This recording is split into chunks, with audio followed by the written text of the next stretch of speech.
श्री सद्गुरु देवाय नमः। भाइयों बहनों, भगवान से यदि आप कोई अपना संबंध बना लें तो भगवान भी उस संबंध को पूरी तरह से निभाते हैं। भगवान को पाने का यही सबसे आसान तरीका है। आज जो कथा या दास सुनाने जा रहा है उससे इस बात की प्रामाणिकता सिद्ध होती है कि कैसे किशोरी जू बाबा विट्ठल दास की बहू बन गई। यह कथा सुनकर आप भाव विभोर हो जाएंगे। इस कथा को जानने के लिए इस वीडियो को आखिर तक अवश्य देखिएगा। अगर आप ऐसी ही भक्तिपूर्वक कथाएं लगातार सुनना चाहते हैं तो अच्युत प्रभात यूट्यूब चैनल को सब्सक्राइब करके बेल आइकन अवश्य दबा दीजिएगा, जिससे नए वीडियो के नोटिफिकेशन समय समय पर आपको मिलते रहे। बाबा विट्ठल दास जी, जो कि राधा कृष्ण से प्रेम करते थे, कृष्ण जी को अपना बेटा और राधा रानी को अपनी बहू मानते थे। बाबा श्री कृष्ण भगवान को पुत्र भाव से मानते थे और हमेशा उन्हें मेरा लाला और किशोरी जी को मेरी लाडली कहकर पुकारते थे। एक दिन बाबा विट्ठल दास जी अपने घर के बाहर बैठे किशोरी जी का ध्यान कर रहे थे। तभी एक चूड़ी बेचने वाली आती है।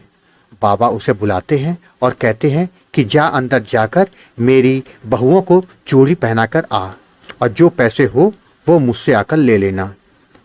तब चूड़ी बेचने वाली अंदर चली गई। थोड़ी देर बाद वह बाहर आई और बोली, बाबा 8 रुपए हुए।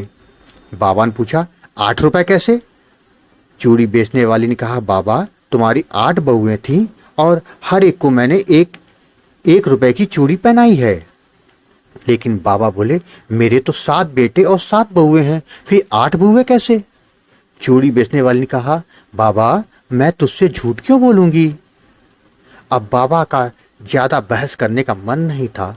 उन्हें लगा कि अब इससे बहस करूंगा तो ठाकुर जी के ध्यान में विघ्न पड़ेगा, इसलिए उन्होंने उस मनिहारिन को 8 रुपए देकर विदा कर दिया और अपने युगल सरकार का ध्यान करने लगे।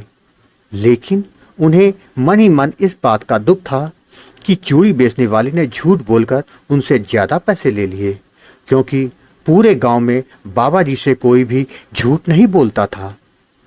वह इसी बात को लेकर चिंता में थे कि मुझसे उस चूड़ी बेचने वाले ने झूठ क्यों कहा।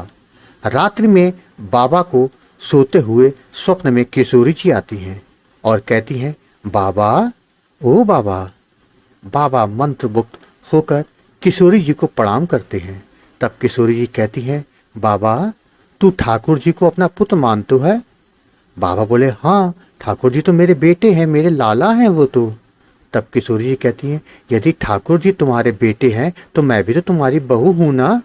बाबा बोले, हाँ हाँ बिल्कुल, तू बिल्कुल मेरी लाली है। फिर किशोरी जी कहती हैं, फिर तुम दुखी क्यों होते हो जब चूड़ी बेचने वाली ने मुझे भी चूड़ी पहना दी तो? तब बाबा फूट फूट कर रोने लग जाते हैं और कहते हैं, हाय मैं कितना अभागा हूँ। मेरी किशोरी जी ने खुद मेरे घर आकर चूड़ी पहनी और मैं पहचान भी न पाया। तभी किशोरी जी अंतर ध्यान हो जाती है। बाबा की नींद खुल जाती है। फिर अगले दिन वो चूड़ी बेचने वाली उनके घर पर फिर से आती है और बाबा कहते हैं कि आगे से 8 जोड़ी चूड़ियां लेके आना, मेरी सबसे छोटी बहू के लिए नीले रंग की चूड़ियां लाना। धन्य है ऐसे भक्त जो किशोरी जी से, ठाकुर जी से अपना संबंध स्थापित करते हैं और उसे पूरी तरह से निभाते हैं। भाइयों बहनों, आपने देखा भगवान अपने भक्तों का किस तरह से ध्यान रखते हैं।